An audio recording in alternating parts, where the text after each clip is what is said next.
All right, welcome to College Football Friendzy with the Friend with the ZY on the end. So friend and Z.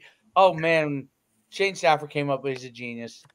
We're going to talk college football each week and give a little recap of what went down each weekend and maybe a little preview of what's to come. I'm one of your hosts, Coach Schuman. You can follow me at Coach Schuman. My co-host is Shane Stafford, former arena extraordinaire, one of the greatest quarterbacks of all time in arena football, and obviously also a fellow UConn alum. Well, Shane, you could get, I'll ask you this before we even talk college football. Right? So there are, when they talk about the Mount Rushmore of UConn QBs, right? Yeah. Would you agree with that? The Mount Rushmore is you, Dan Orlovsky, and Matt DeGennaro. Is that the kind of Mount Rushmore?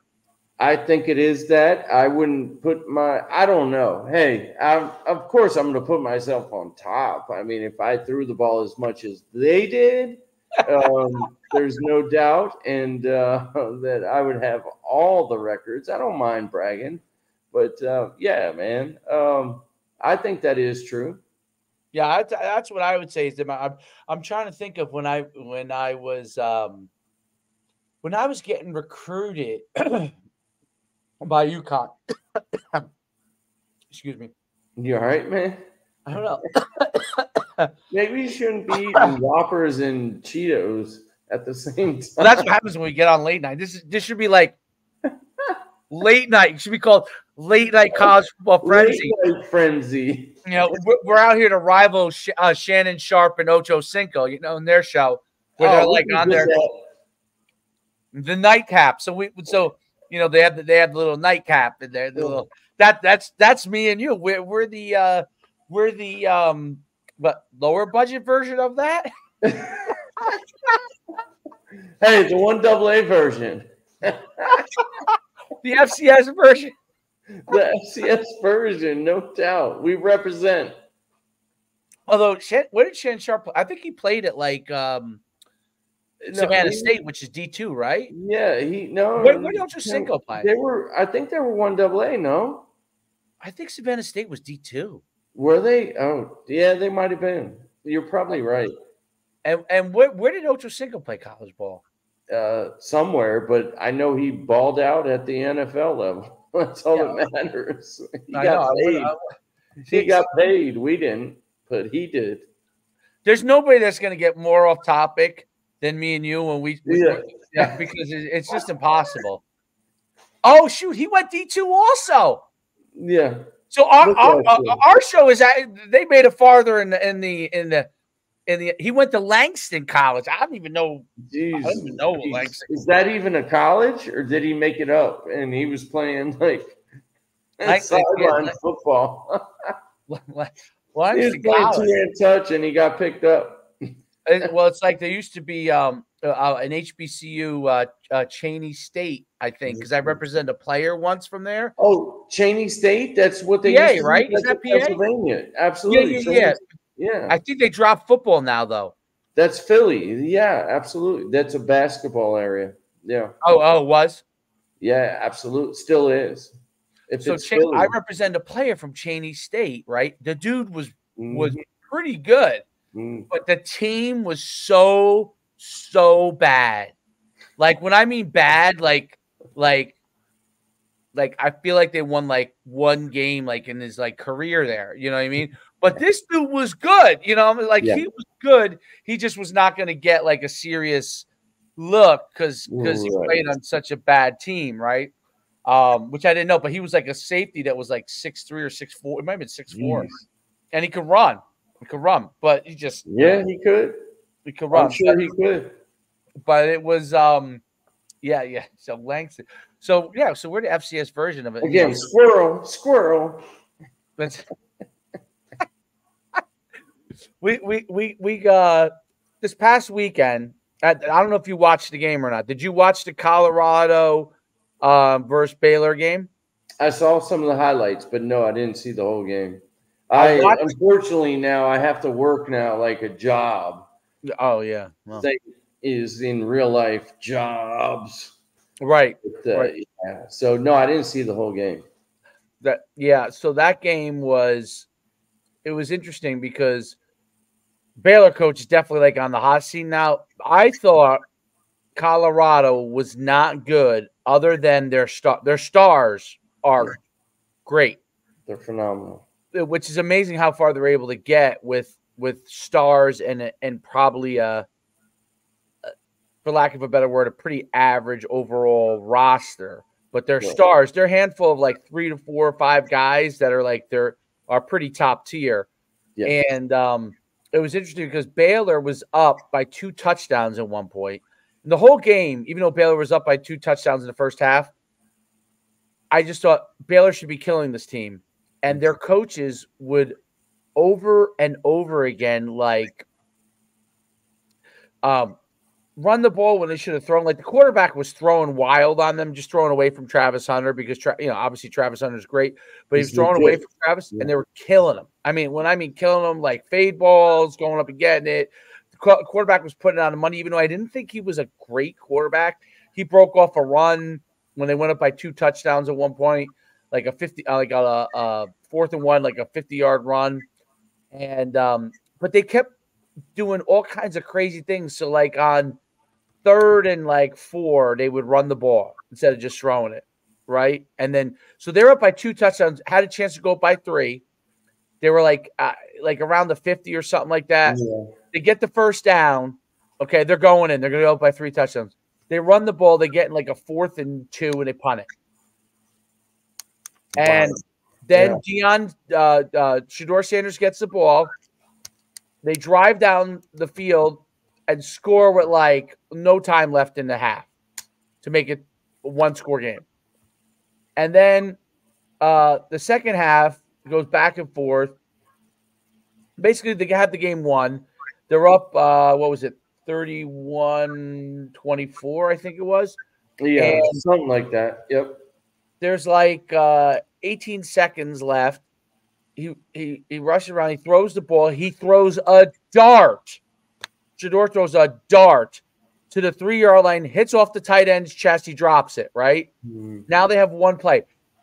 Now the Baylor coach calls timeout this is what he told the story after, was that to basically let everybody know, like, this is what we're going to run, whatever the defense he called. And they rolled 3 guys over at Travis Hunter, left everybody else in 1-on-1. Yep. And he rushed 5 guys. Okay? Instead of just rushing, could rush 2. If Shedeur took off to run, he would have to run 40 yards to score. Well, you don't want him to let him run 40 yards. If he runs 40 yards to score, I'll hand him the game. Hey, good for you. Great job. Yeah. But you don't want him to throw it in a 1-on-1 matchup. So he escapes. He fires the ball because they rush 5, so they only have 6 covering. And obviously they have, 1, 2, 3, 4, 5 receivers run down there, right? Right. So throws the ball. It's a rope. The guy dives. He catches it, ties the game. And then I'm like, they're going to win the game because the Baylor guys are going to just screw it up. So they get the ball first, Colorado. They go down, they drive, they score. And then Baylor marches right down the field, and they hand the ball off to the running back, and the running back does not secure the football. It's first down from like the 4, okay? And who cares if you get tackled at the 1-inch yard line? Secure the football. Like, that would be the first thing I would relay to the quarterback if you're running the ball to the running back, to relay to him. I wouldn't even have had the running back run the ball. I would have had the quarterback just run at the first place, see how many yards he can get, right? Yes. And so the running back goes in. Travis Hunter, helmet on the ball, great play. Ball pops out. They get it. They win the game. To me, it was such at the Division I highest level, Baylor, which is an average team, okay?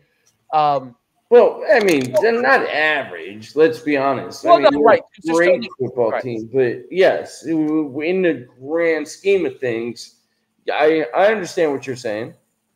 So they the coaching mistakes that were made over and over again were so mind-blowing. And with all due respect to Colorado, they did not make that many mistakes. They let their athletes play. They were Colorado was very limited outside of their stars. You could see it on the O-line and D-line. They're very limited.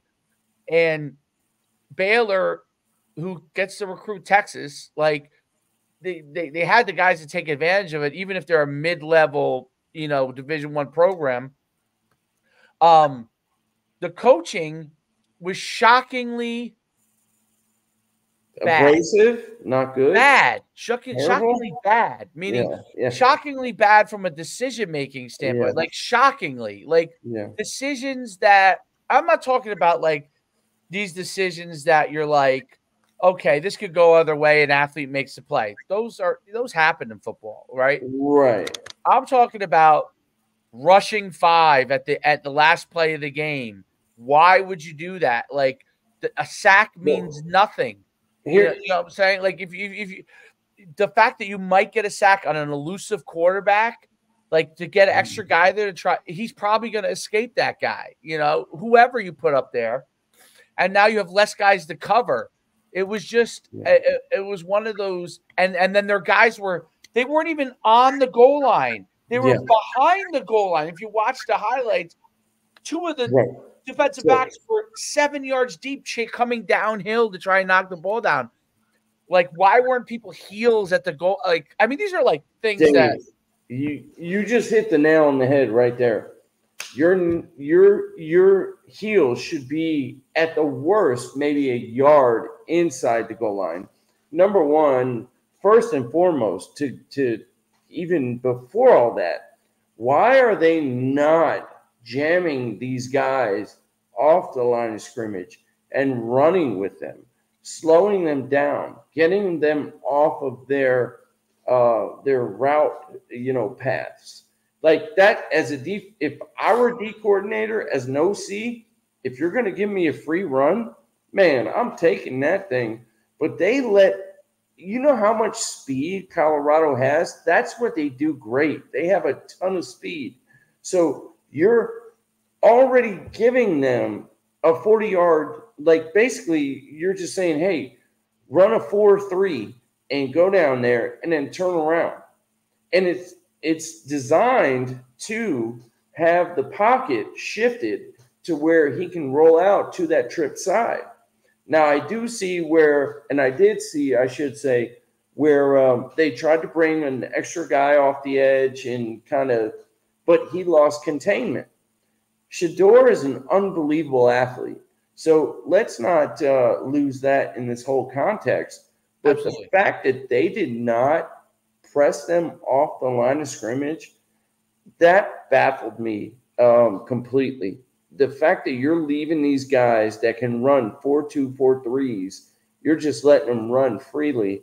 And Shedeur possibly to run around there when they're running around free, that's just dumb, man. You can't leave speed in open space. You have to contain speed by clogging everything up.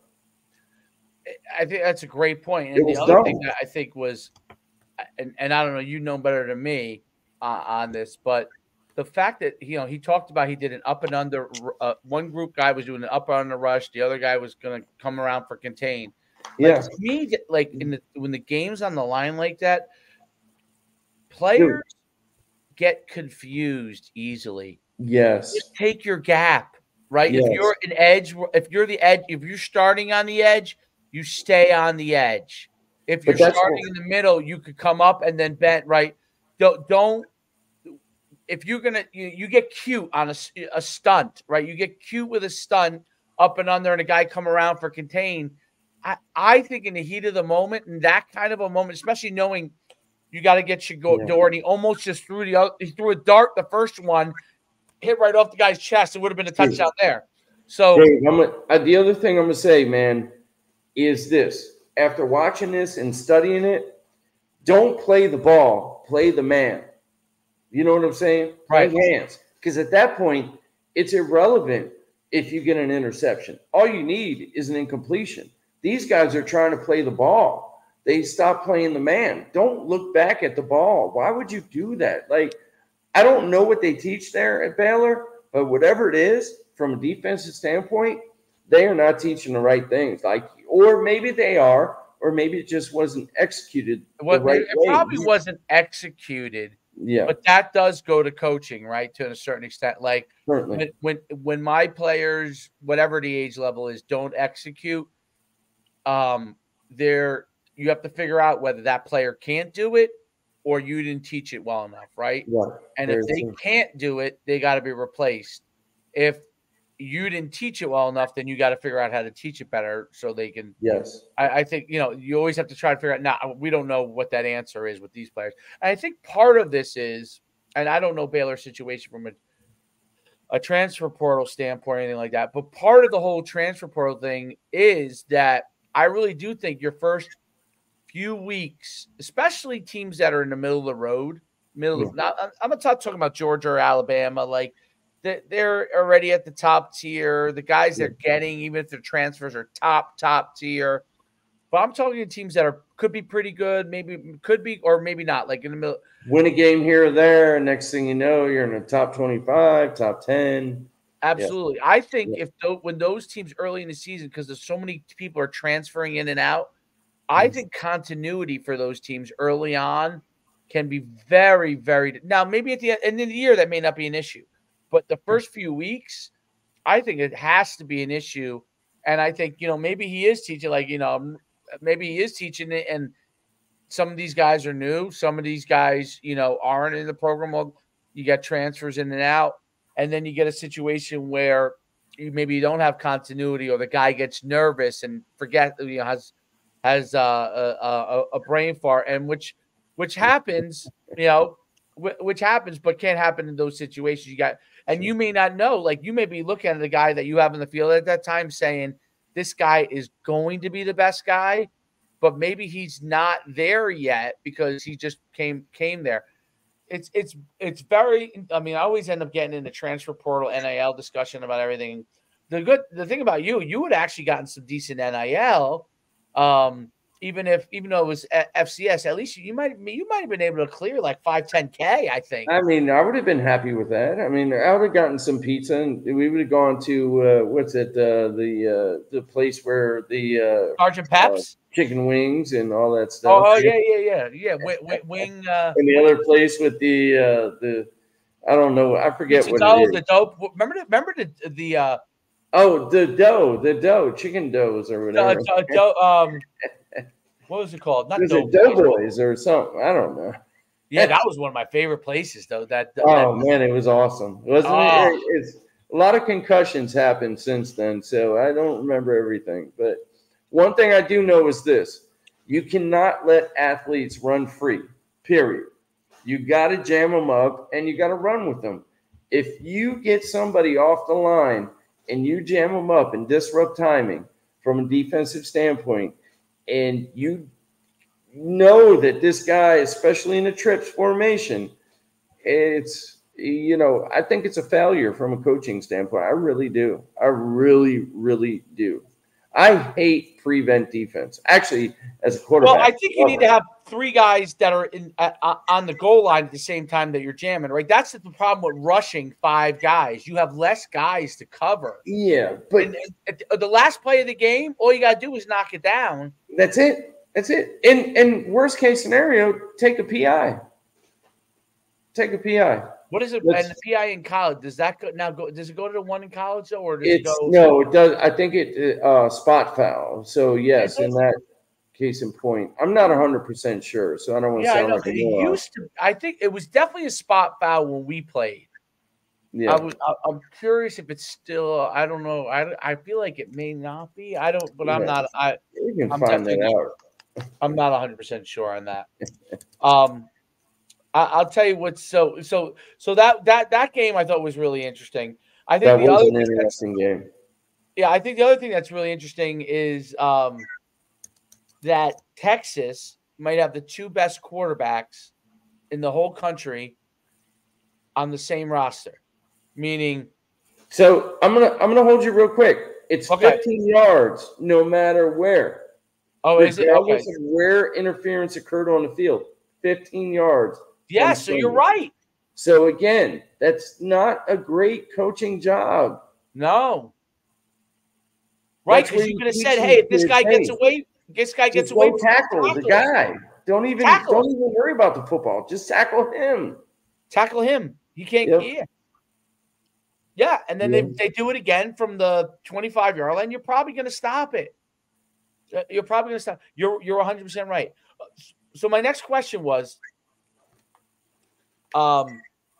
quarterback wise, Texas has Quinn Ewers and Arch Manning. Arch Manning's the backup. He started this week because Quinn Ewers was hurt or injured. But Texas might have the two best quarterbacks in the whole country on the same exact roster. I mean, Shedeur probably can make an argument that he's one of the 3 or 4 best quarterbacks in the country. But it's crazy how Sarkisian has these two guys on the same roster, and they probably both would be the one if they go to the draft. If Quinn Ewers goes to the draft, he's probably going to be number 1. I'd be shocked if he wasn't. Yeah. And then he's pretty good. Yeah. And Manning, obviously he's too young, but like if he came out now, probably would be number 2. Like you would probably draft like I was shocked by the fact that he could actually run. He's even faster than you, or Shane. Even faster than you. That's difficult. Whatever, dude. Your boy Skip came out there and said, I don't know if you remember the little triple option with Shane. Little triple option. Remember back when you came to visit me in Tallahassee when I was playing Arena 2 and I actually beat you in a race? You're like, holy ish, Shane. You're actually faster than I thought you were. But you were out of shape, though. Yeah, I was out of shape. I was like a 4.75 guy. Yeah, no, Arch is he is a good athlete, though, and hands down, he is. I mean, these guys nowadays, that's how they train, man. Texas might be the best team in the country. I definitely agree with that one. I think they have a chance to do it. Then they might be number 1 right now. They are number 1 right now. Yes. And I think 2 and 4 might be Georgia, and then Ohio State number 2. Ohio State number 2, and Ohio State must be 3, and then I guess Alabama must be 4. But I think first of all, Texas. I love their roster, man. I think their defense is really, really good. And then I'm just learning their offense now. But, their defense is pretty stellar. And what they're doing offensively, I would agree with you. I think they can be number 1, depending upon can they handle the pressure. They haven't been there for a while now. Well, last year they were in the playoff and they lost, right? But let's see. Arch Manning last week was 15 for 29, 258, 2 touchdowns, 2 INTs. It didn't really matter. Very good. They won 51-3. So I don't know how much that. I'll tell you the other team I like is Tennessee. Yes, I do like Tennessee. They're number 5. Yes, I do like them a lot. Their quarterback is he got a ton of NIL money. I think he's a California kid, Imaleva, and he's like 6'6", I think. I think he's like 6'6". Yeah. And he can run and throw. I mean, he can move, yeah. He 6'5". He's 6'5". I think Tennessee, first of all, he's a great coach, their head coach. He was a quarterback himself. Oklahoma? Where is the quarterback at? I think he was quarterback at Oklahoma. To be honest. I think he was at Oklahoma. I got to do a little more research, but I'm not sure. But I do like University of Tennessee, man. They're one of my dark horses. Like if I were a betting man, like I wish I would have put money on them before the season started. But I'm not a betting man. Yeah, Josh Heupel was definitely was the quarterback. Oh, Heupel, yeah, no doubt. He was out of Oklahoma. Yeah, I'm tripping, man. I'm He was sorry, at man. It's UCF getting late. before, right? So Yeah. he was at UCF before. Now Yeah. Gus Malzahn's there. So Josh Heupel was Yeah. Josh Heupel. So he must have been under Stoops. He runs a great system. Yeah. He meshes that like the Oklahoma system he played in with Yeah. a lot of the mesh concepts that, because that was when he played. I want to say that Mike Leach was a coach there. Yeah. Yep. They didn't do a lot of the stuff they're doing now. But I think they were Leach was doing mesh because they had Mangino. I believe they had Mangino. You remember Mangino, who used to be Kansas, the big, huge guy? Sure. Leach was there at the same time. Mangino, the Stoops brothers. Mm-hmm. They were all there at the same time, dude. Is that crazy? I know, right? It's like the old tree of like the NFL tree, excuse me, with Gruden and everybody else. Like when they were all under one tree. That's what it seems like right now. Like those guys, they're all under one tree, and they're understanding how to do the RPOs but still keep it conservative. And what I mean by conservative is downhill. They don't forget about the power game. And this is what I love now about this game now is they're still running power, but they still found a way to run RPOs with power. It's truly awesome, man. It's awesome to, and if you have, and I was talking to Steve Coley about this. I forget what team it was, but we were talking a little bit about this and just talking about how, you can mesh all this stuff. And the RPO is really like an RRPO. Like it's a run pass option. Like, you know what I mean? You can run it, give it to the quarter or give it to the tailback, whoever it is, the backfield. The quarterback can keep it. And then eventually, as he's running, he can still throw it. So it's like an RRPO. It's crazy what they're doing now and keeping defenses on their heels, if you will. Yeah, well, they run so many too, the pin and pull concepts. So when you run the pin and pull concepts, you down block, which all comes from the wing T originally. Down block, wrap a guy around, kick out, lead through, right? Sure. And then they read that either that backside end or whoever they decide to read, right? Sometimes they're reading a linebacker, whatever. Sometimes linebacker, teach you, right?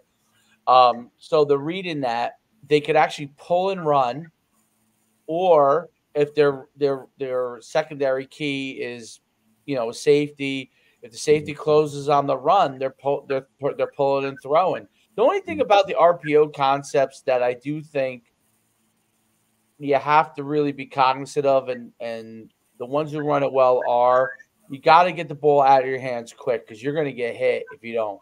No doubt. RPO concepts. I think that's one of the things that people don't really. RPOs can get your quarterbacks hit unnecessarily because if he's at all indecisive, okay, so if you pull and you don't take off and run, or if you pull and you don't get rid of it, someone's coming free. So throwing the ball off of a read key that's anything lower than a linebacker could result in a guy peeing right in your face. So and I'm gonna say this real quick, Dave. When I was coaching at Fort Scott, a guy by the name of Gunnar Twiner, he was the guy that taught me some of this stuff, and we had so many different ways of blocking it.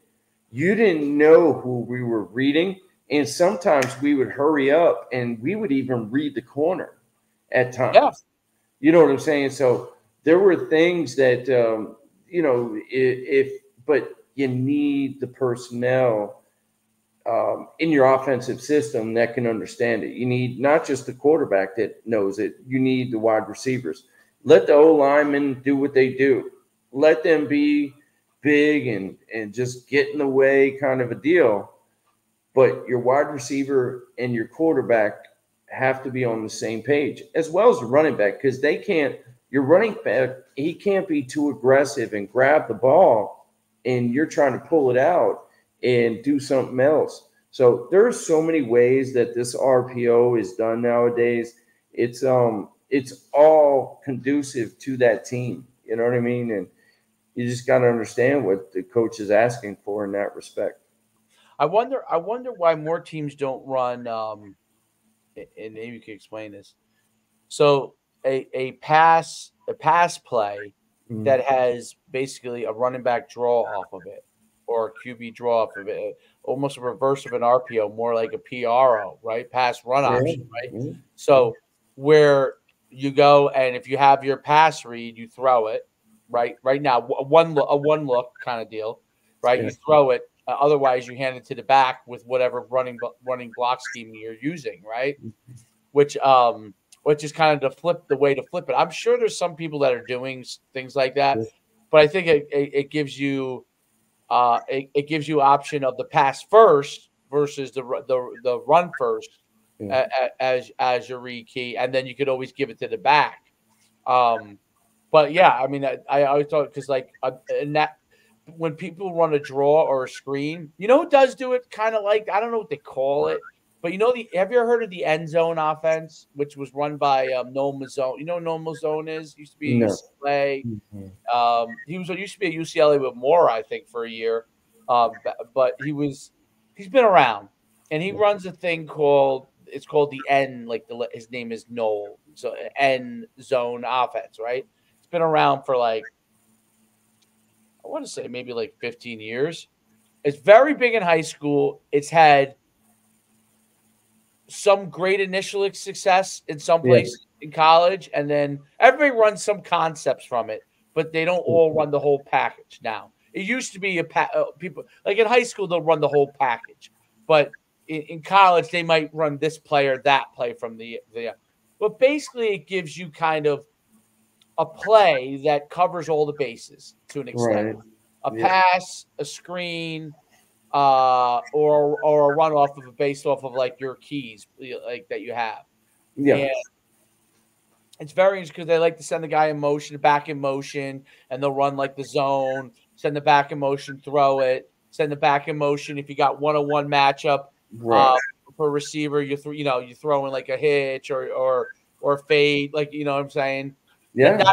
And then on the front side, you have like a sit down corner route, and then you have obviously the back coming on the motion for the flare, right? Yeah, a little flat route, or like something. Yep. And Absolutely. their deviation off of it is like, instead of a run with the back, they have them run a little like screen. You know what I mean? Like a little screen. So instead of, okay, all right, our tag off of this is we're going to run the screen instead of giving the ball to the back. Yes, I love it.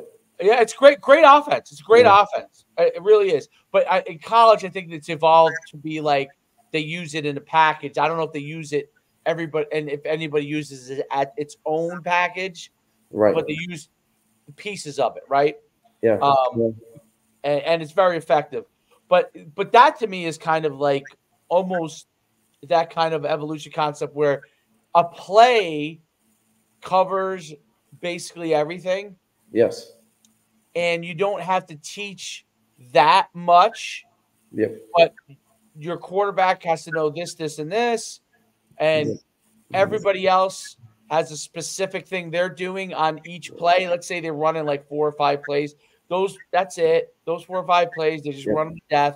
And everybody knows what their specific role is. And it's up to the quarterback to identify the right things to be able to give the ball to the people who should get it based off of what probably a lot of times pre-snap, I'm guessing. Yes, exactly. So when I was at Fort Scott, we had something very similar, Dave. But our guys were too young, so we had to slow it down. So we were doing all that. Our whole thing was we wanted to run 100 and some plays a game. That was our goal. I hated it because they didn't get it. So me being an OC, I'm trying to signal this stuff in, you know what I mean? And they're just like, huh, what? Picking their nose and stuff. Like, they don't know what's going on. So I said to the head coach, I'm like, yo, What are we trying to do? Do we need to run 120 plays just to run them because we want to get the defense on their heels? Or do we want to run 60 plays to where we know what we're doing? Because right now we suck. And we were terrible. Our guys were great kids, but they weren't the kids that, Fort Scott was used to getting. And long story short with it, we ended up having to slow it down because we had that kind of offense in there. We used to have plays where we'd say one word and everybody knew what they were doing, but they couldn't execute it. Like we would have a one-word play, especially if it was to our boundary sideline and it was like a 3rd or 4th and 1, and it had a run, pass, run option. It was like an RPR, to be honest. It was like a run, pass, run option kind of a deal. So there's so many things now from an offensive scheme standpoint. It's a constant guessing game, man. It truly is. But you need the personnel in order to be able to run it. You can have the personnel, but if they don't have this up top, you're not going to be able to do it. No, you're 100% right. It's interesting how they're evolving these offenses. Like the quarterbacks don't have to know as much as they used to have to know. Like when I always love the it's one of my favorite. It's always like viral on the internet, on YouTube. It's when you probably were in camp with the Buccaneers at this time. When Chris Sims, so John Gruden is giving Chris Sims play call, and it's like play call, 18 lines long. Yeah, and it's like it was like it's like south right, you left. It's like right wing, F left. 972. 372 because 972 is not even in that. So 372 is a protection. I do remember that play. I was actually looking for myself in the background because I was standing next to Brad Johnson. I was in that camp, and F left, you like explode to whatever or something, and he's like, damn it, Chris, I'll never forget. Like, Chris didn't even know he was mic'd up. I'll never forget that quarterback meeting, to be honest with you. Like, Chris didn't know he was mic'd up to where Gruden could hear him, and he kept freaking stumbling, bumbling, and fumbling the whole thing. Dude, it was amazing in that quarterback meeting that night. He was he fuming? Who, Chris? Well, what was Gruden fuming or Chris? Oh, he's like, Chris, this is when I first learned the word dolt, and this is why I use it now. He goes, Chris, do you know what a dolt is? Chris is like, no. He goes, yeah, I bet you don't because you are one. He goes, look it up. And I was like, I stayed in the meeting just to hear it because I'm like, I want to learn everything that John has to say. Right. He goes, it means you're dumbass, Chris. How can you not relay this? I just said it to you 5 times, and he replayed it back. And Chris, you could see Chris getting red. Chris is a blonde-haired guy, and blondies, they get red real quick. And next thing you know, he's like, man, Coach, I couldn't get – it was like 2 sentences long. And I'm going to tell you what I had to do, Dave, during that camp. I would stay up till 1, 2 in the morning just writing those things down in a notepad, bro.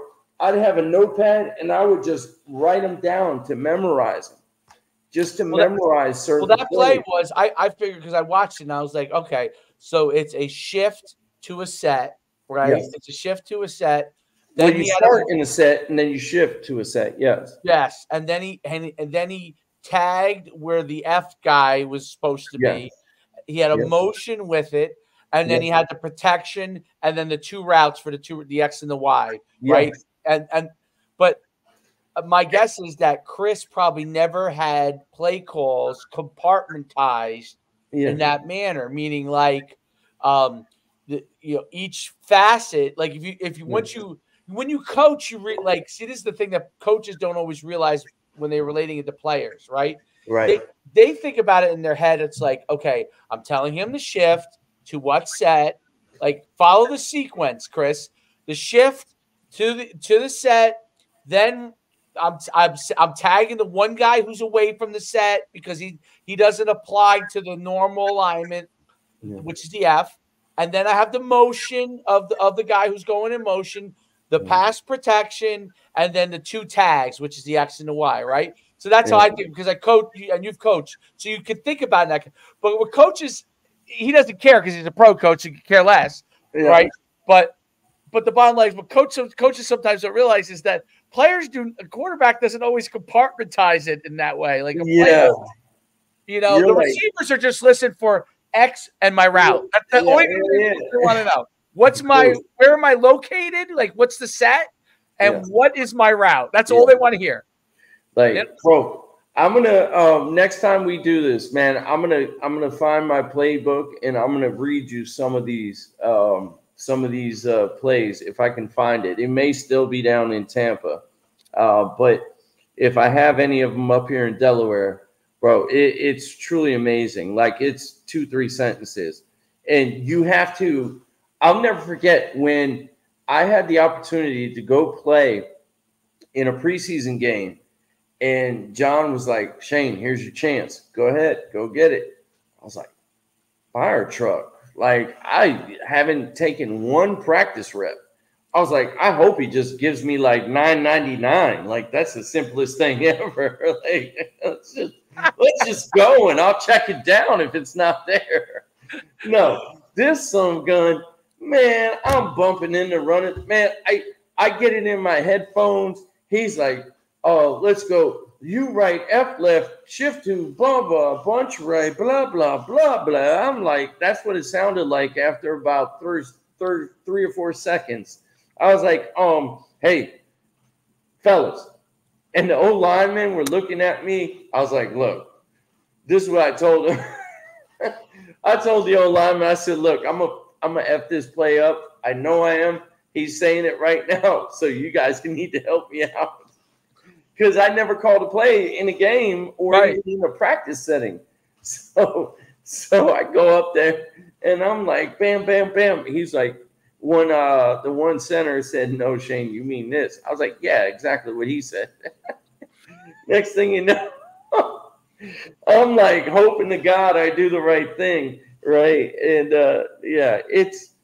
dude, certain offenses. That's why I love some of the way that it is now. Simpler. Because it shortens the thinking down and it allows you to focus on the defense. Because not only do you have to call the play set, you have to know once we do shift. And then if we can it, you know what I'm saying? Every time everybody does this, everybody knows this now.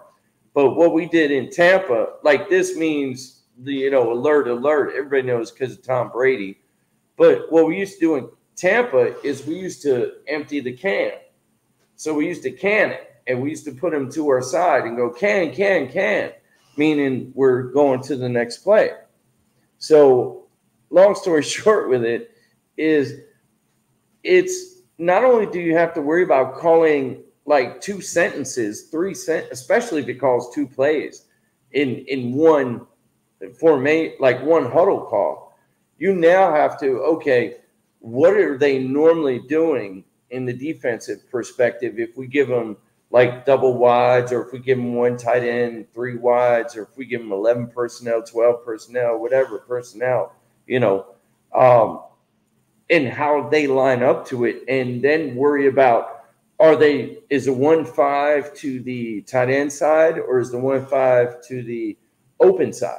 So that would dictate the defense. That is one thing I did love about John. Man, he taught me all about like how blitzes would rotate to the 1-5 versus the 3-5, or versus the whatever set versus whatever teams, and how they would rotate coverages. So you have to call the play, then worry about what the defense is going to give you.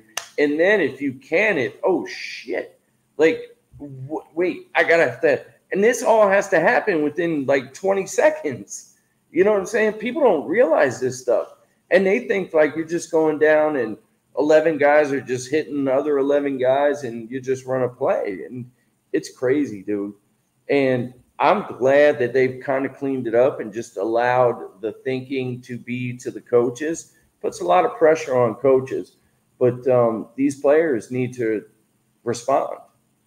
No, there's no doubt. It's interesting how I always find that sequence to be so comical in the sense that like it people don't realize like guys who played just high school, for example, Yeah. they don't realize what the next level is. Even Division 3, right? They don't realize like the Division 3 level is so much above what they're doing in high school. Yeah. They don't realize that. And it's funny because I coach obviously my son's team and like people just have no idea what it takes to really develop football players. The work that goes into it. The work that goes into it.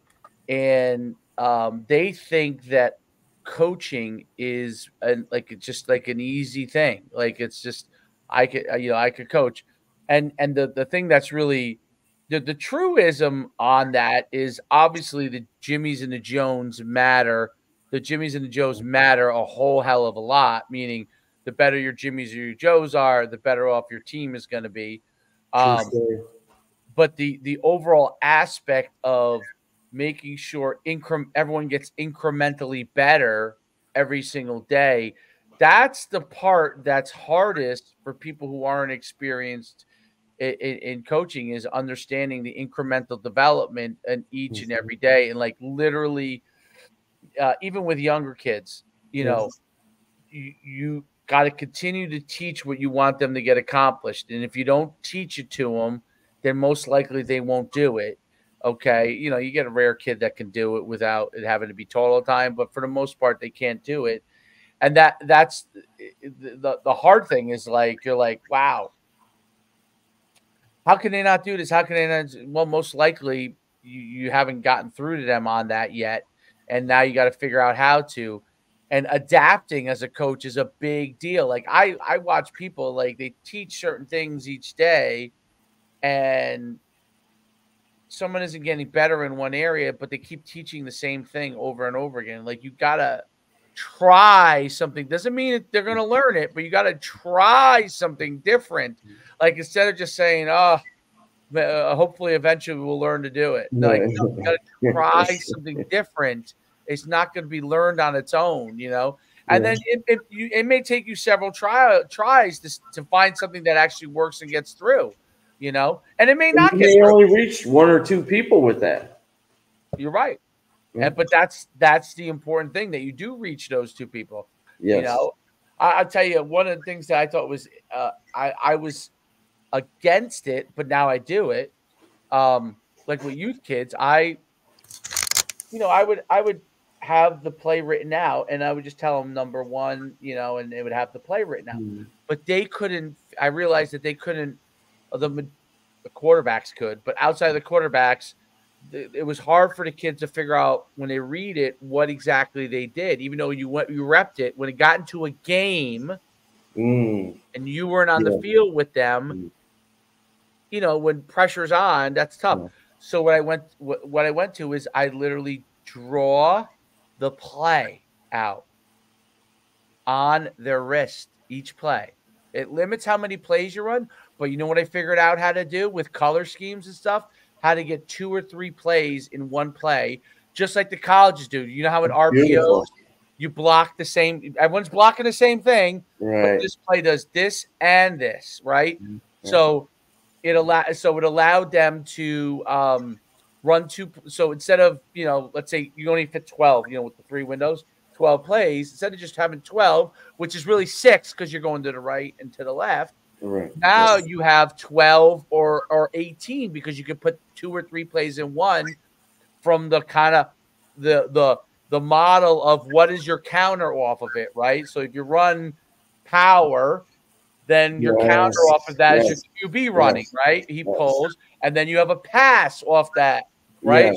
And now you got 3 plays in one. Same blocking for everybody. Yep. And then but you're running 3 plays. So now you have 3 plays. And what I realized, because just learning from the kids was like, that's a great way to go. And then I thought, I bet you could do that in high school. Yeah. When I never would have thought to do it, because Yeah. like my playbook would be like, I probably only run like probably 10 to 15 plays in a game, but your playbook's like 40, 45 Yeah, plays. You know what I'm saying? Like You're really only running 10 to 15 in a game, and I'm Right. probably tagging. I end up tagging most of the things. I don't even really, I don't even go to those plays, once in a while, like if I need some sort of some home run or something, right? Or something. Yes, exactly. Absolutely. But it's these somewhat plays. So I thought, like, wow, I bet you that would work in high school, because you can actually draw, like, let's say a team plays a 4-4. Yeah. Okay. And they have certain alignments primarily, right? You draw the blocking as if the 4-4, and then you teach them blitz pickup. Okay. And movement pickup. So you teach them, okay, this is your job if they play a base. Okay. Yeah. But if the base moves and a guy lines up here, or he starts to move there, here's your call. And now you take this. So it teaches the linemen, they don't have to think. They know what they're doing. Right. And then all they have to do is be able to adjust. You can look up. They automatically know, because they look in the wrist. All right, I got this guy. Now let's see if there's anything that changes. Okay, this guy's blitzing, I don't know, the A gap, and I got to make a call for this. But I know who my initial guy is. Now I'm taking this guy, and I make my call. And you could do that with, I've been doing it with, once I went to this with my 9-year-olds, we're averaging a ton of points per game scoring, because crazy, like 20-something points. So it was my fault the first couple of games. I was doing kind of the method that I've kind of always done. Yeah. And it wasn't working. Yeah. It wasn't working well enough. You know what I'm saying? Yeah, right. Sure. I could only run. What basically happened was I was really limited, because they only remembered a couple of the plays, So I was like, oh my God, I could only run like 3 plays the whole game, because they only remembered this play, this play, and this play. So instead of having them remember it, now they have it graphically. They look at it. They don't have to do it. Yeah. They don't have to know the name of the play. They go by the color scheme and stuff. Yeah. So I call the color scheme, and they know what the play is.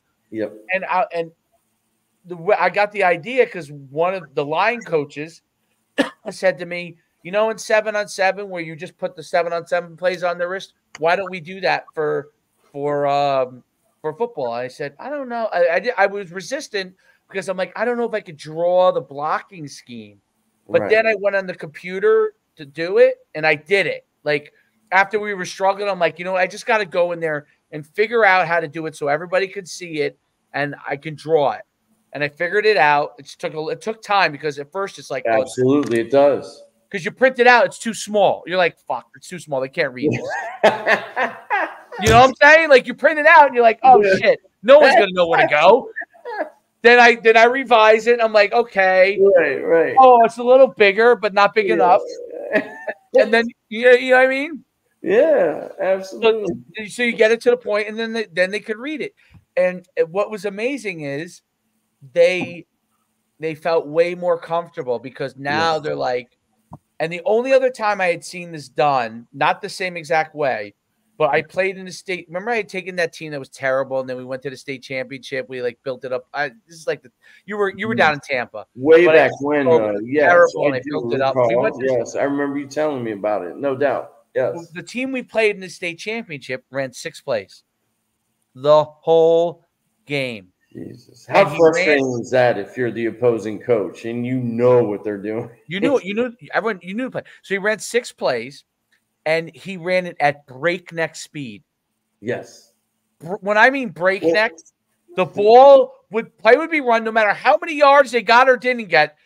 By the time the guy was about to put the ball down, the whole team was lined up for the next play. And as a defensive, like your defense, in the first quarter and second quarter, they were okay. Third and fourth quarter, they were like Gas like a sumbitch. Yes. Gas. See, you can do that at that level if Yes. you have kids. I'm telling you, from my experience, what the offense needs to know what they're doing, bro. If they don't know what they're doing, I don't care what 6 plays as fast as you run them. That's the whole that was the whole philosophy of what we wanted to do at Fort Scott. And I said, Coach, man, these guys don't get it. Like, we can't even line up that fast. These guys are running around like with their heads cut off. Like, the defense is getting set up before we can get set up. Why are we running fast and trying to run 120 plays, a game when we can't even get set up and the defense is already set up?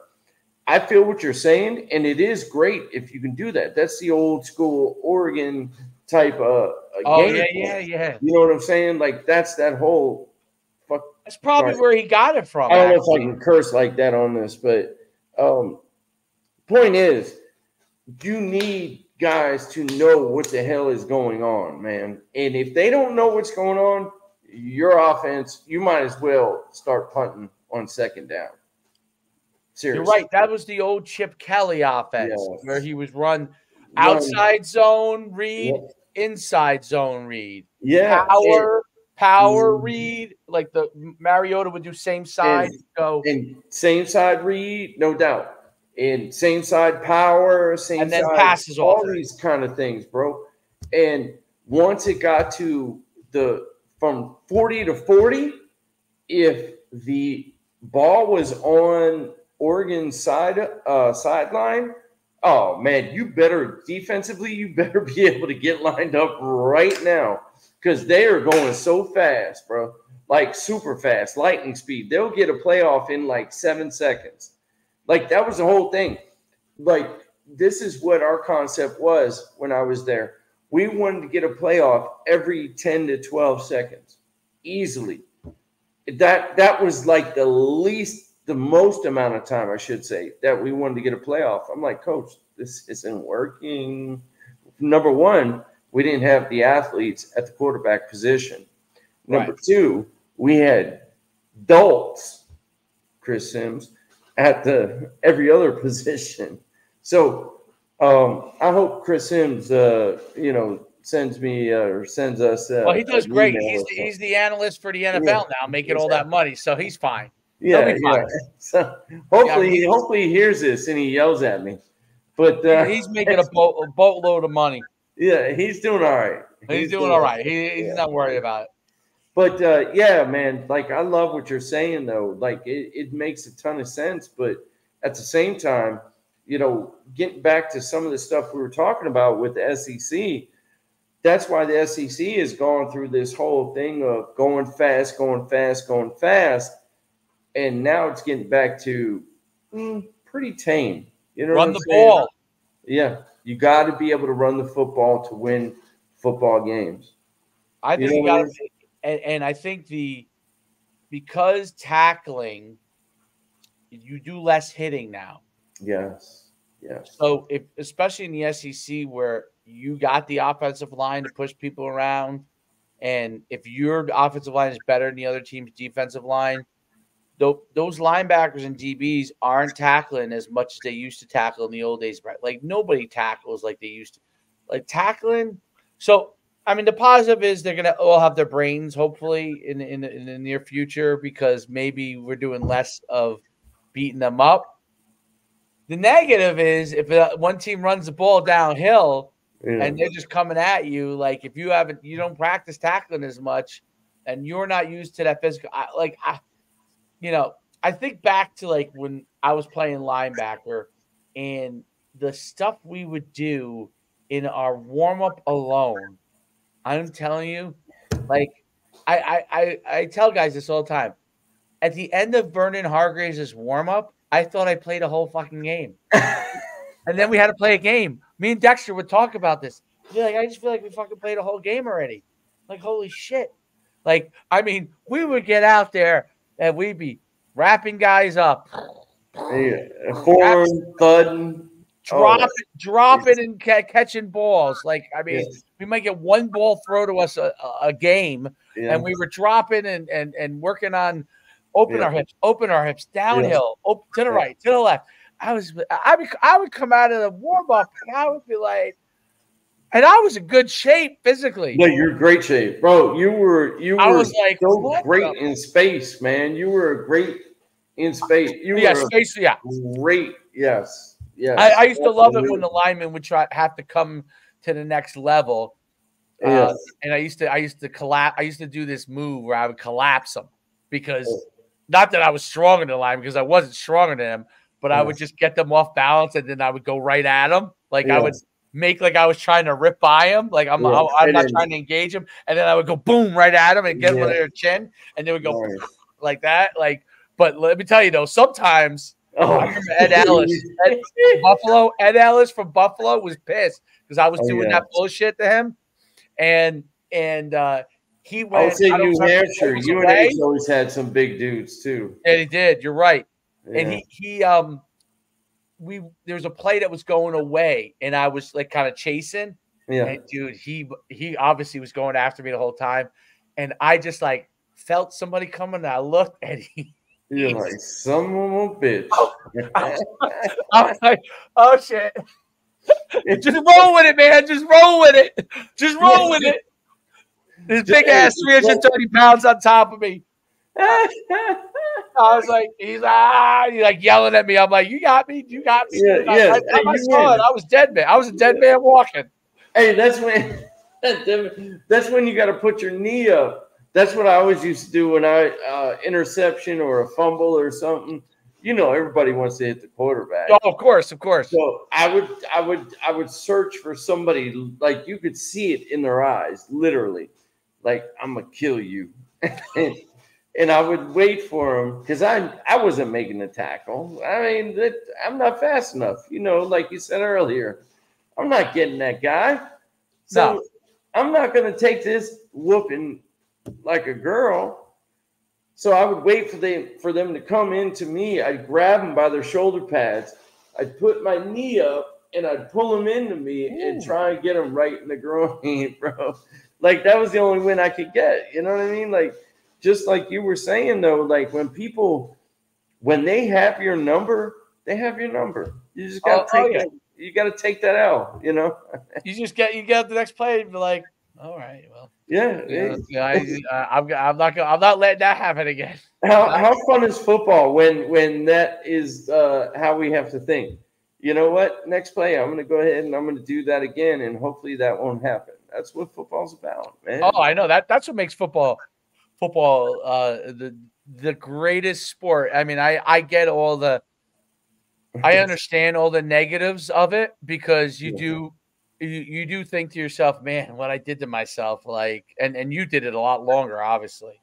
And so you say to yourself, man, like, I'm feeling this, like my right knee's killing me the last 2 days. And I don't even know what's going on, you know, and why is it killing me? Well, if I didn't ever play football, my right knee probably wouldn't be killing me. You know what I'm saying? So if I had been a tennis player, I'd probably still be out there playing tennis right now. You know what I mean? But I chose a sport that sends you at 50. You need new parts. It's like hey, we gotta start a pickleball professional league. I know they have them, but we gotta get one. Well, I was playing pickleball, but then my right knee just said no. Your right knee was like, hey, Dave, guess what? Just because your body wants to do this, hey, I'm your right knee. I'm not stopping for you. And then you start to stumble and fall and stuff, and you can't even move. And you're always talking about how great of an athlete you are. And next thing you know, you can't even move as fast as you want. Like your body is like, yes, I can do this. No, your mind, I'm sorry, is like, hey, man, I'm a great athlete. I can do all this stuff. Meanwhile, your body's like, no, you can't. Your body's like, you know, you finished when you were 23, and that's what we call retirement. Oh, goodness gracious. At least we got way off basis, but this was fun, though. Oh, yeah. I mean, we never even got I'm curious. So have you looked at So we talked about Tennessee. Obviously, Yeah. we talked Texas. Uh, um, are you familiar with Ole Miss and what Lane Kiffin's doing there? Jeez, it's amazing. Not as familiar as I'd like to be, but man, what he's doing there is pretty special. He's got a great quarterback Yeah, who does the both. NIL is treating a lot of people very well, especially Ole Miss has a lot of old money. And That's right. And that Ole should be a Miss, T-shirt. you know what's interesting what he's been able to do, and I wonder like if he'll continue. I think he'll continue to stay there. I would, Yeah, but Ole Miss, like you're right, they got a lot of old money.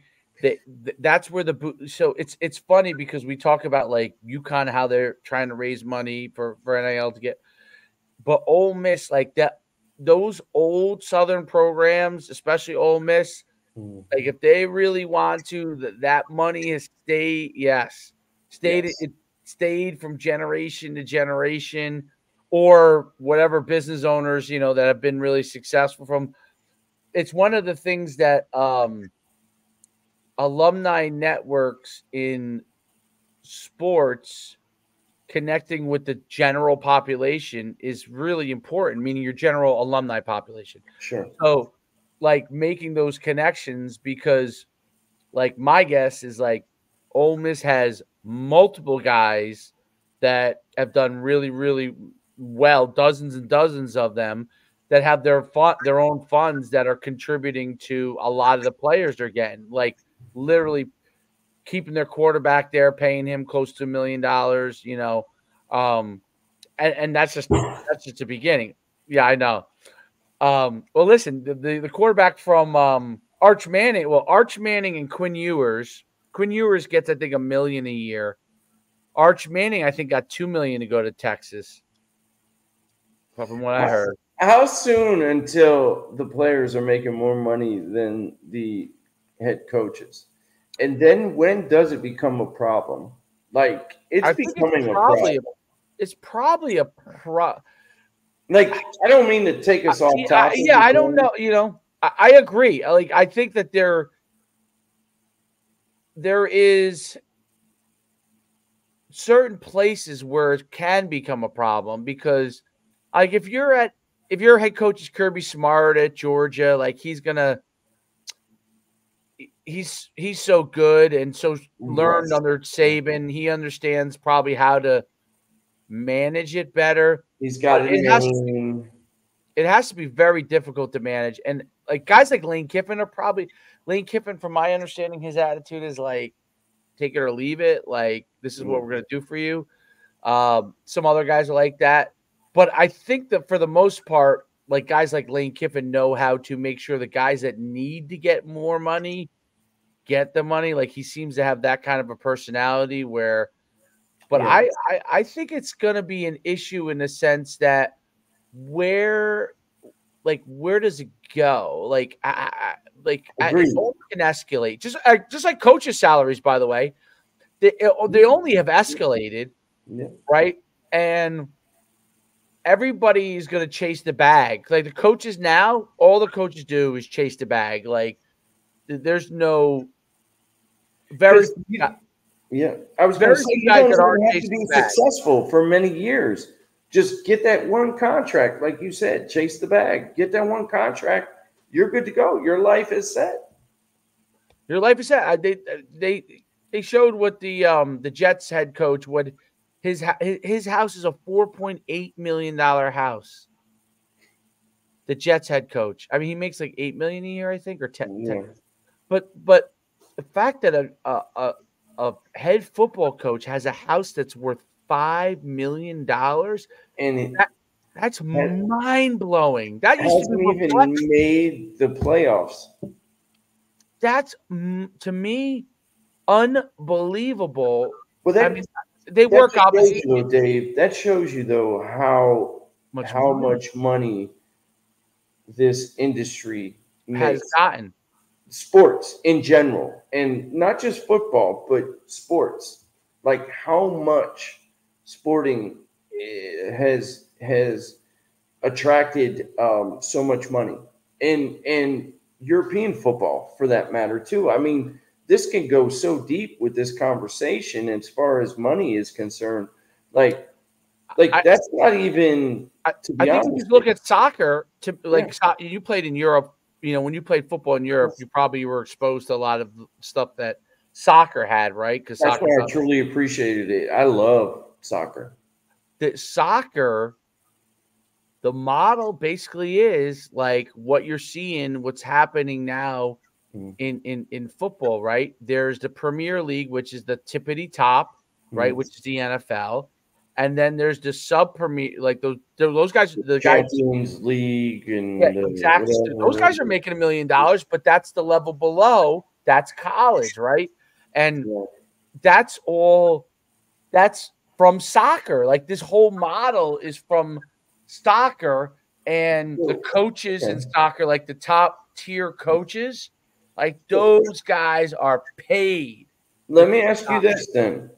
Do you think we're eventually going to get to where they are in Europe, where you start training kids to play American football early and they go to quote unquote university, as they call it over in Europe, and then they have university over there, but it's it's professional sports. Like that's where I think we're going. I think it is. And truly, IMG's model, like IMG, like how their high school is kind of set up. Absolutely, and we're for the top tier kids. For the top.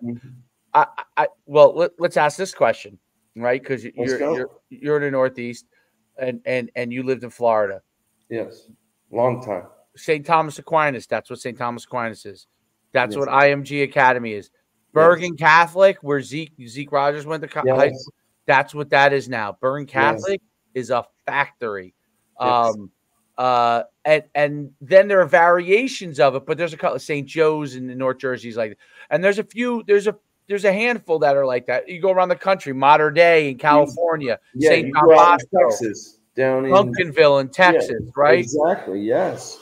So those places are all, and you could go around the country, and you probably Bishop Gorman in Nevada, right? Yeah, Minnesota. I know the schools that we held combines at in Minnesota in different schools. Absolutely, I'm with you.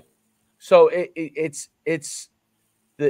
leveraging a scholastic place to do like almost like a minor league, and that's really what it is. And now youth, because I'm in it with Troy, like there's town leagues, which we're still kind of in. But then there's basically all-star teams, right? And clubs, right? Like our 7-on-7 club. Yeah, sure. They become basketball. I mean, that's basketball. AAU. Yep. AAU, right? And there's various levels of that. And if you're unhappy, there's no need to be mad. Like I always tell people, you're unhappy, there's no need to be mad. There's always another place you can go. Somewhere else. There's a million places to go, and people. I'm sure people view that with me, with my own kid. Like if I'm not happy, right? Like there's now when we were young, there really wasn't that many options, right? So if it didn't work out in your town, you really were kind of like in a problem, in a pickle. You were in a pickle, right? So you really had to make sure that you were the best in your town, right? Absolutely. But now that's not really the case. And I think that soccer model, there's a lot of problems with it, but basically it weeds it. People don't realize that it's weeding all the people out by tiers. It's weeding you out by tiers. If you're playing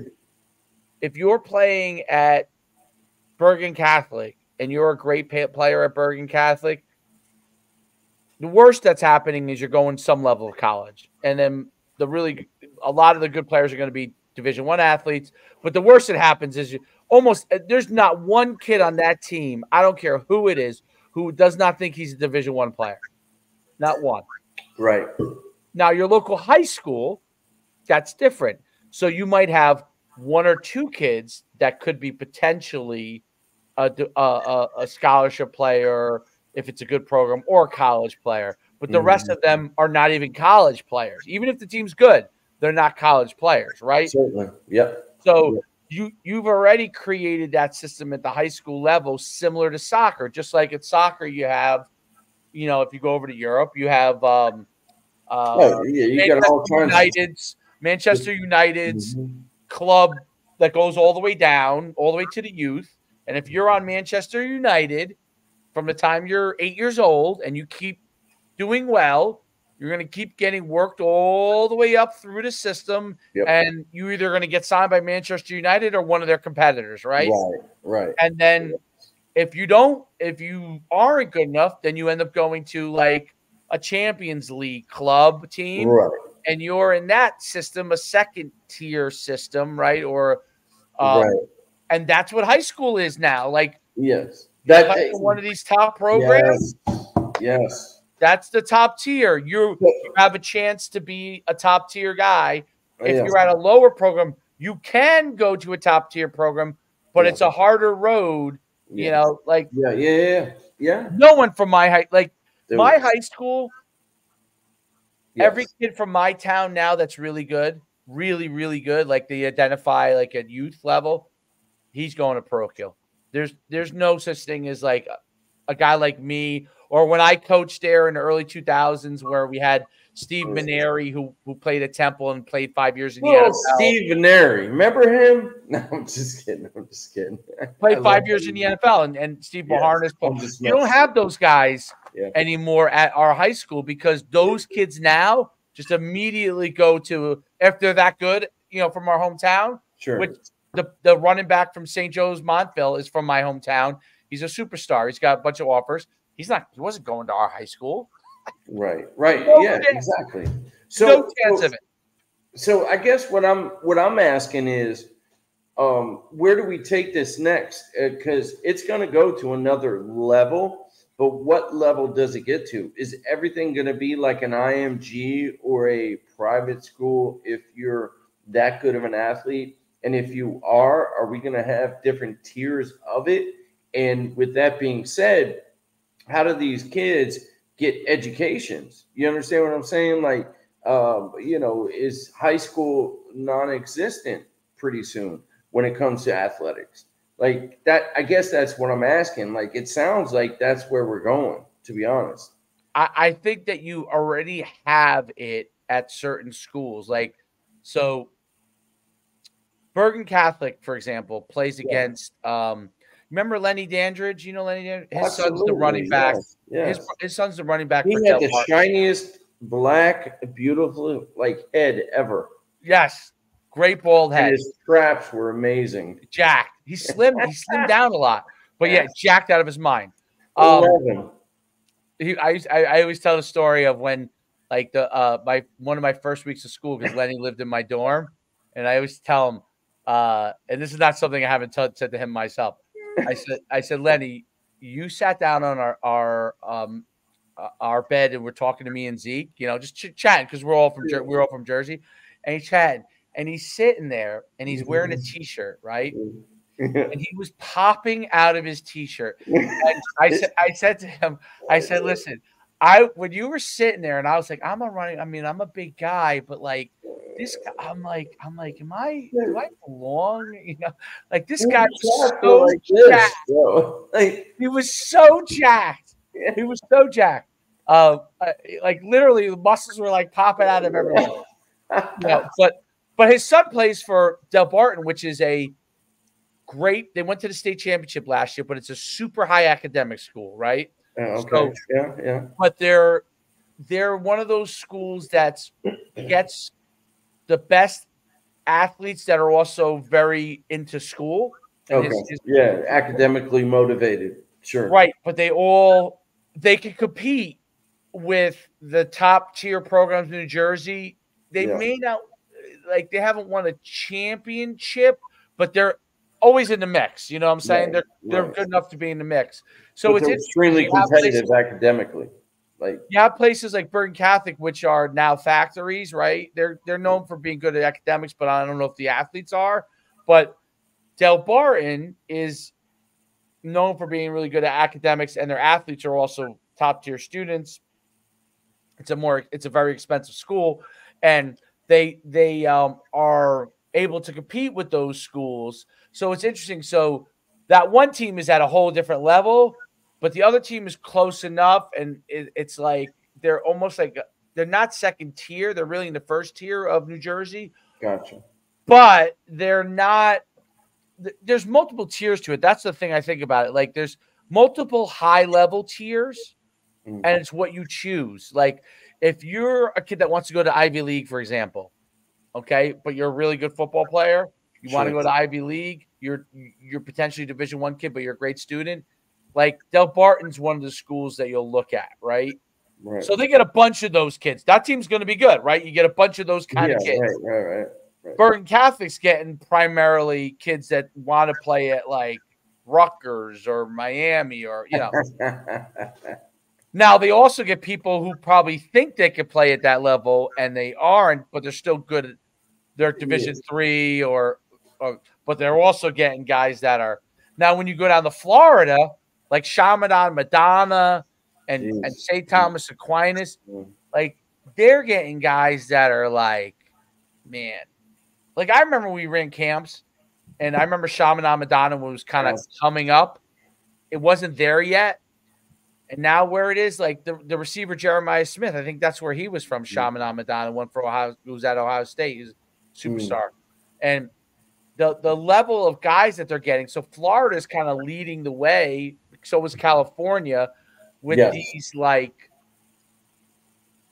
all these athletes are on one team. Yeah. I hear what you're saying. And if you are recruiting as a college and your kid is good enough to start on that team and be maybe even a star, I mean the level of recruitment they must have just colleges coming through constantly. Oh, dude, if you want to get a college coaching job, you go to those areas or go to one of those schools or whatever. It's crazy what they do. Yes, you're exactly right, man. Like, actually, Tampa Catholic. I know I'm biased, TB, but my point is Tampa Catholic now. What they're doing now, it's crazy how many D1 athletes. I mean, it's not one or two every year. It's like 4 to 5 major D1 athletes are coming out of Tampa Catholic. It's crazy. Tampa in general, ever since Brady went down to Tampa, it just like it's crazy how many schools now in the Tampa Bay area just are being heavily recruited because he went down there. And not bringing up his name for that reason, but they're the athletes down there. It used to be like the Jacksonville area and whatnot in South Florida, which it still is, but this middle central area of Florida, dude, it's crazy, Dave, how many kids. I mean, you're talking about kids that are like 6'6", 265, 280 pounds slapped together. You're talking about a 6'3" receiver that runs a 4.4 every day kind of a deal. You're talking about defensive backs, linebackers that are like 6'3" to 6'4", running whatever. You're talking about, like I said, DBs that are like 6 foot and can run, hips, all that kind of stuff. Dude, it's crazy. What do you think, like, so when you like explain to people the difference between like the football in the South, right, in Florida in particular, but you know, obviously across the South, Georgia, Alabama, Florida, Louisiana, you know, versus Louisiana is different. Louisiana, I don't. Do you ever work a Louisiana camp back in the day? Yes, I worked a few of them. The first big Louisiana camp, I worked one, I ran one, and then it was smaller. Then the second year was a big one, right? Yeah. And I go there, and the guys call me over to the vert, and they go, "Listen, I don't know if we're doing it wrong." I'm like, "Why?" They're like, We had 3 kids that jumped 39 inches in the Yeah. vert. He's like, I've been doing these camps all over the country with you. And like, we may have had one the whole year do 39 inches in the vert, and there's 3 in this one camp that have done 39. And so one of the kids who did it was there. He's like, he's like, is it okay if you jump again? Like, I want Dave to see. Yeah. The kid jumps. Dude, Louisiana. It was just like, I was just like, it was like he had. I said, you guys are doing it right. I said, I checked it. I'm like, it's 100% right. The kid, it was like he had rocket fuel in his legs, in his ass. There's no other way to explain it. Just went higher. He like, oh, that's how high you want me to go? Okay. Yeah. And it was like, go gadget, boom, and like he just went and like launched into the air, and I remember thinking, like, people in New Jersey will not understand the level of athletic. I'm not talking about football skills, right? I'm not talking about being polished, because I always thought that Texas was the most polished football players when I ran camps, by far the most polished. Yeah, I thought California was. But California was very polished, definitely. But I understand where you're coming from. But I said, for pure athleticism, like the Louisiana kid, it's not even that big of it's a tiny state, but per capita, like I'd never seen like kids like. It's amazing. Like jump, they were fast, they ran good 40s.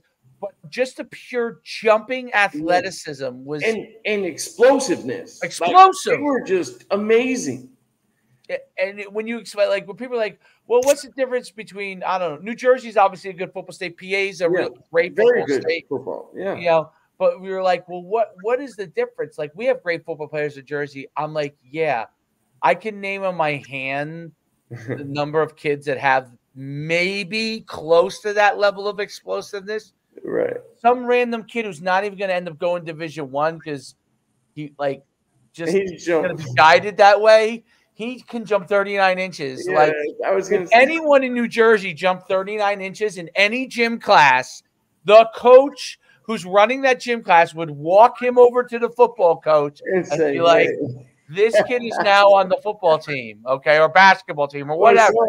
Can he catch a ball? Like, we'll teach him to catch a ball, like, But if in Louisiana, he might be walking the hallways. He might be walking the hallways because there might be 5 of him. He can't catch. All of his boys, they probably just practice jumping as high as they can as they walk home type stuff. I don't know. Or it's some sort of like, the alligators, the snakes, the lizards. I don't know. Who knows, bro? I don't know what it is about the bayou, but the kids were athletic.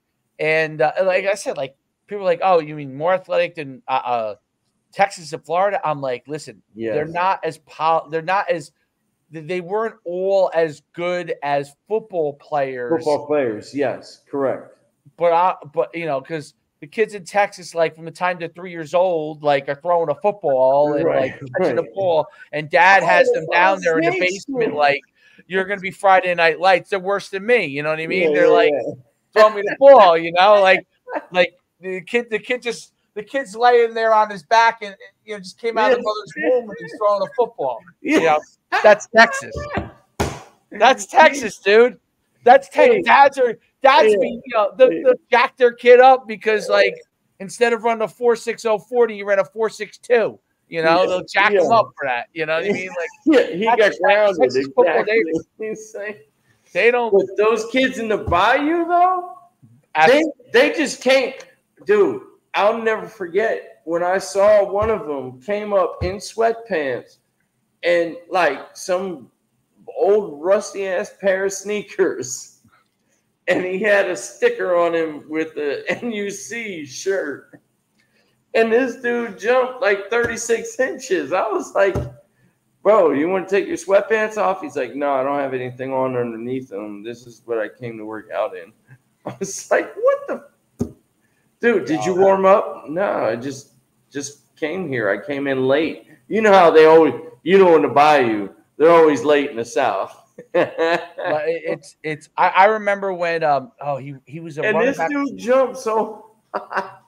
Dude, this his brother, this guy's brother, he actually died a few years ago. I was real sad to see it because Jeez. he brought his brother, who ended up playing at LSU, and now works for the LSU football program. So his name was Nick Brossette. Okay. Nick Okay. Brossette was a star running back for LSU for a couple of years. And his brother, who passed away, brought him to our camp when he was in 7th grade. And he comes up to me. He said, he said, I signed him up. He said, I called you, you said it was okay. He actually came over to me, really nice guy. Okay, he's like, this is my brother Nick. He's already playing like I think he was in 7th grade. He was already playing high school. I don't know how they do that bad down there, but he was playing like high school. Maybe he was playing junior high. I don't know. And if they can swim across the bayou, they get an extra year. He was 5'10" in 7th grade, 200. And he didn't run a phenomenal 40 because he was still young, he really didn't. But he went and worked out. We gave him an award. He won an award. He ended up coming to for a few years, won a bunch of awards. Ended up going to LSU, being was actually a running back at LSU. Okay. Yeah, I mean that right there is enough. No, right. I mean, geez. He was a great kid, but he at the end of one thing was interesting at the end of camp. His brother comes over to me. He goes, "I know he won an award. We think he's pretty good." He's like, "Do you think he's good?" I said, his brother. I said, "Good." I said, "He's unbelievable." I'm like, just keep guiding him, keep helping him, keep him in the right direction, and I guarantee the rest will take care of itself. Yes. Like he was unbelievable. He was 7th grade and he was better than the 16-year-olds. Yeah, exactly. But that was like Louisiana. You would. I remember when Leonard Fournette, Leonard Fournette did not come to the camp. His coach from St. Augustine only brought him to the remember we used to do the 40-yard dash. We used to teach the 40-yard dash. Yes. Before. Yes. The prep. We used to do the day before prep. Yep. Right. So he brought all of his skill players, 25 of them or 30 of them. Wow. They all signed up for the prep. Not all of them did the camp, but they all came to the prep. And Leonard Fournette, he's like, "I want you to meet Leonard. We think this kid's going to be special." Let me tell you something. He was put together. I mean, he was in 8th grade or 7th. I don't remember if he was 8th or 7th grade, but he wasn't yet in high.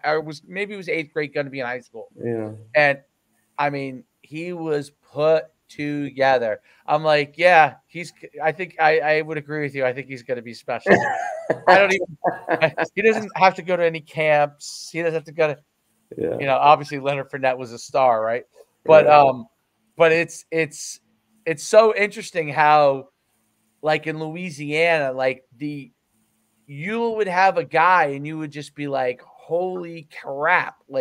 Texas, you would have that, but there was a lot of good. I remember I ran one of my first big camps in Texas. I ran this camp with it was at Cedar Hill High School, which is a powerhouse. And the guy who helped me, the head coach at the time is McGuire, who is now the Texas Tech head coach. Oh, Joey McGuire, I think, is the head coach at Texas Tech.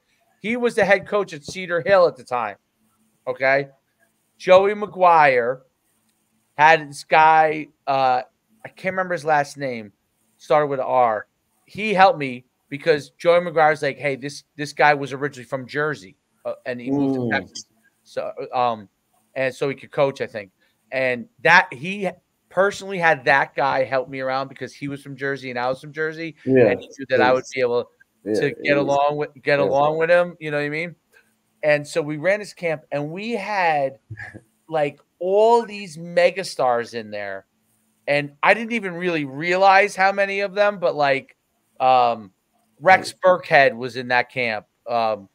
who plays in the NFL now. Yeah, I know who he is. Yeah, absolutely. Rex Burkhead was in it. Runs the white kid that runs like a 4-4. Yeah, right. I know what you're talking about. Right. He was but there was a bunch of guys like him. You know what I mean? So like Rex got an award, but like that's what Texas has though. There were so many guys that were good. Like it was hard. Like we gave him an award because he was a little more skilled than everybody. But it wasn't like there were guys that did not get awards at that camp that ended up being pros because like I just remember Rex Burkhead because he got an award. Right.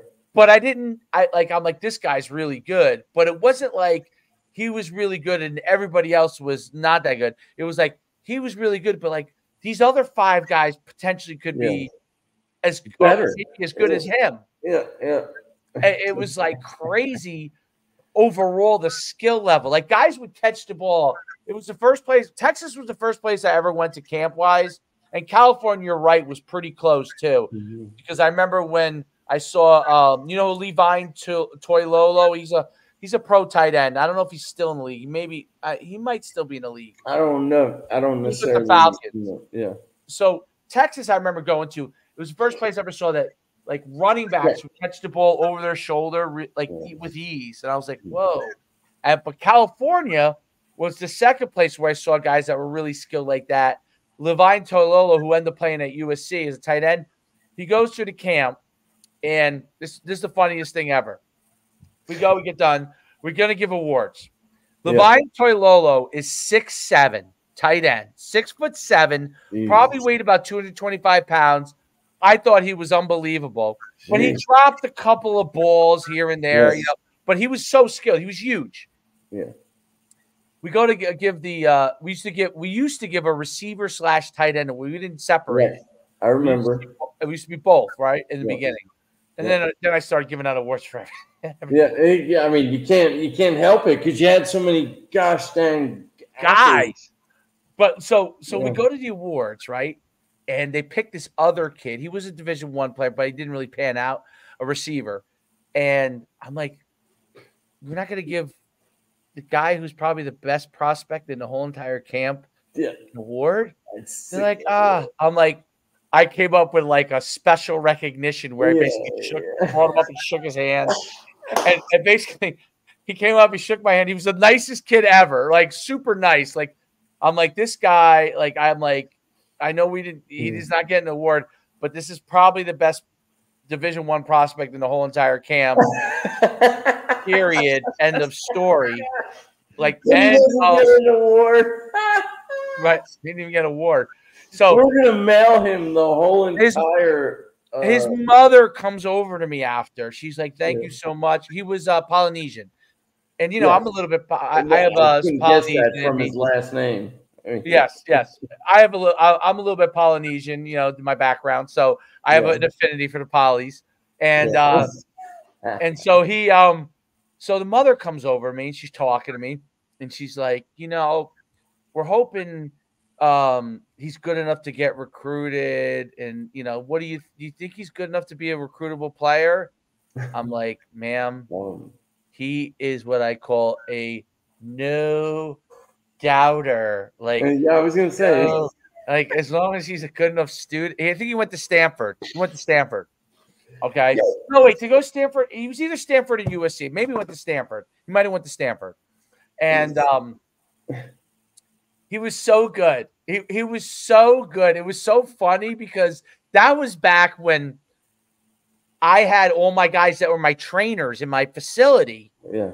Like, like Viddy, who was a soccer player, okay. The one guy who was a basketball player, Brad. Remember Brad? Yes, absolutely. Brad, who was they were basically following my system. You know what I mean? It wasn't that they weren't, and they were learning at the time. Eventually, they all did it all. Could do it themselves. Right. But they were still learning in the beginning. So it was funny when I was like, nobody was gonna. We walked around. I'm like, they give me all the words. 6'7", 240. I'm like, what's the name of that kid? Like, we're not. He dropped a couple of balls. I'm like, who cares? Who cares? Well, he'll catch the ball. You can't coach 6'7". You cannot coach that. Let me ask you this: what did he run in his 40? A 4.5? He's good. Let him go. Like, or the other great one was when they went to Hawaii and Marcus Mariota was at the camp. oh my gosh! And he said they called me up and they go, listen, we have a kid that I think in Hawaii, believe it or not, that I think is a no doubter. We got to get out there. And it was Marcus Mariota. He ran a 4, I think like a 4.4, like high 4.4s. He was a quarterback. Right. And like, but I think the funny thing was, I don't know if they gave him the overall MVP. That was like they gave him all these awards, but I don't know if they gave him the overall. Like, so it's funny how like sometimes guys will go out in their head, like they didn't want to give him too many awards. Right. Like gave him like 4 awards, and but they're like, yeah, we had this. It was Marcus Mariota. Like we think he might be a Division I player, and I was like, he might be Division I. One of the greatest, like, yeah. There's so many stories like that. Like, remember the first camp that you worked where you brought your guys? We were at what was the school? St. Leo. Yeah, probably. What was that college? St. Leo, right? St. Leo College, north of Tampa. Yeah. And we had all those kids in that camp, and I remember you came there and you're like, oh, is this gonna be any good? You know, like because you're running the camp, and all of a sudden, like these dudes are on, and you're like, what the heck? They start just bawling. I'll never forget. Yeah, man, we'll have to do this on another episode, but you know what, we need to